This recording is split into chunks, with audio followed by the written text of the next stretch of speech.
Hi, my name is John Prestel, founder of the Peace of Justice Organization and the Father's Care Movement. Our current mission is to build a coalition of 100,000 men and women to come together and change the laws to support healthy relationships between single fathers and their children. Currently, our laws do the exact opposite of that. In this video, I'm speaking on the subject of the myth of the deadbeat dad. Now, certainly there are some deadbeat dads out there, both married and single, and they make it hard on the rest of us dads. They make it hard because the image of the deadbeat dad is what is perpetuated much more so than the image of the rest of us dads who are out here busy being great dads. That negative image has been perpetuated so much so that a myth has been born. The myth that I'm referring to is the myth that most dads, particularly single dads, are deadbeat dads. Married fathers get just a little more credit, a little more respect because they are married. Single fathers are treated differently not only under the law, they are also treated differently by society. We have been programmed as a culture in America to think that a single father is irresponsible, neglectful towards his child or children, unwilling to provide financially for his child, and unwilling to spend time with his child. This could not be further from the truth though. Most fathers are responsible parents who love their child or children, and they provide for them, and they want to spend lots of time with them. However, when a man goes into a courtroom pleading to see his child, it is automatically assumed that he has the DNA of a deadbeat dad.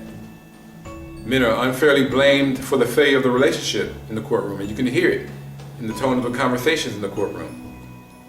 And the system seeks to punish single fathers for failing to stay married or failing to get married to the mother of their child or children. There's a famous story in the Christian Bible about a woman who was caught in the very act of adultery. Her accusers bring her before Jesus to be judged, telling Jesus that the law states that she should be stoned. I heard and read that story many times growing up over the years, but when I was an adult, something curious was pointed out to me. This woman was caught in the very act of adultery, meaning that there had to be someone that she committed adultery with. Yet, her accusers did not bring the man she committed adultery with before Jesus. Where was he? Did he not take part in the crime as well? Only the woman was charged with the offense and threatened to be stoned for it.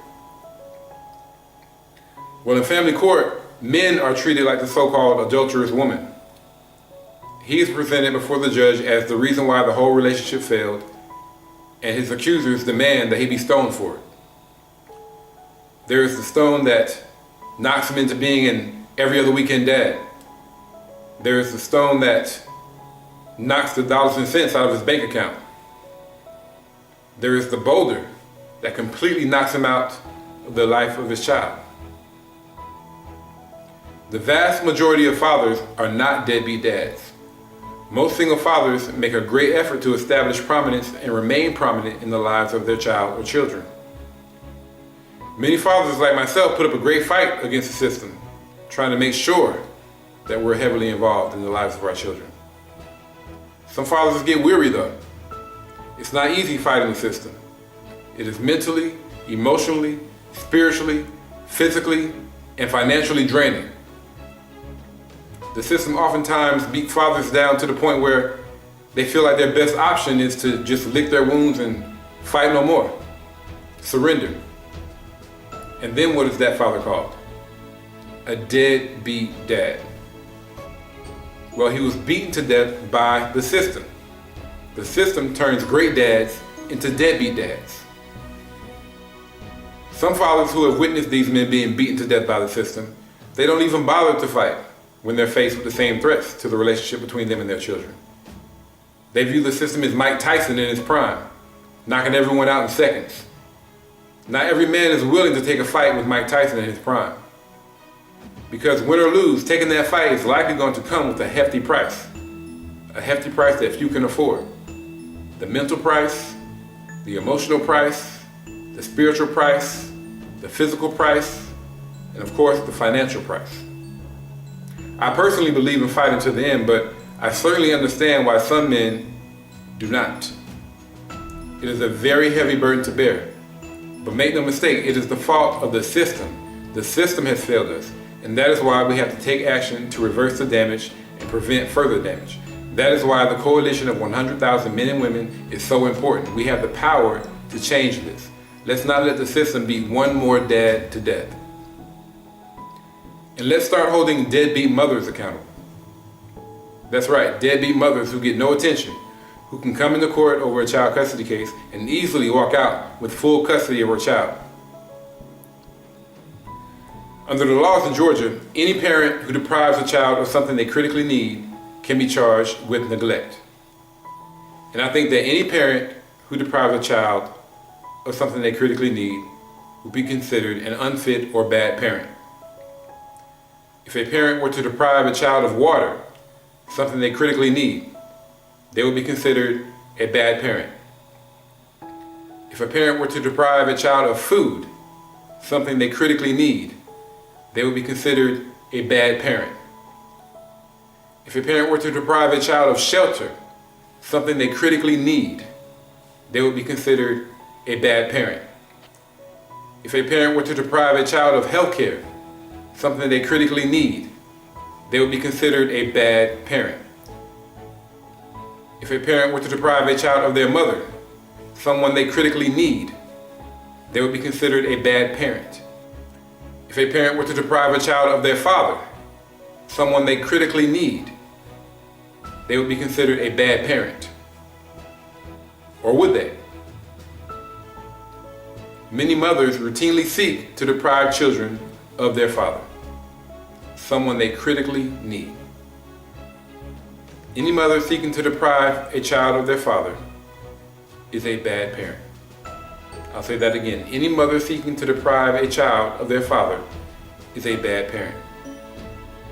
Any mother who actively seeks to have a child spend the least amount of time with their father as possible is a bad parent, a deadbeat mom, unless that father is abusive or neglectful. There are a lot of deadbeat moms out there, and the system, the laws, need to account for those. The laws protect good mothers and bad mothers, but the laws need to be changed to hold deadbeat moms accountable. The laws do not protect good fathers at all. Good fathers need protection under the law. Certainly there are deadbeat dads and deadbeat moms out there, but the vast majority are good, well-intentioned parents. Good fathers need protection under the law. The laws need to be changed to ensure their protection and the protection of the relationships between children and their fathers. That's it for this video. Please check out my other videos that go into more detail about what we set out to change, and please join the movement. Join the coalition of 100,000 in the Fatherless Care Movement. Please go to my website, peaceofjustice.org. That's P-E-A-C-E of justice.org. You can also get there through peaceofjustice.com, P-E-A-C-E of justice.com. Please go there and join the coalition of 100,000 men and women supporting the Fatherless Care Movement. My contact information is posted below this video. You can contact me via Twitter, Instagram, Facebook, email, directly through my website. Whichever platform you prefer, reach out to me. I will be more than happy to hear from you. Again, please go to my website and join the coalition of 100,000 men and women supporting the Fatherless Care Movement. Through the love that we have for our children, we will achieve justice for single fathers. Let's get moving.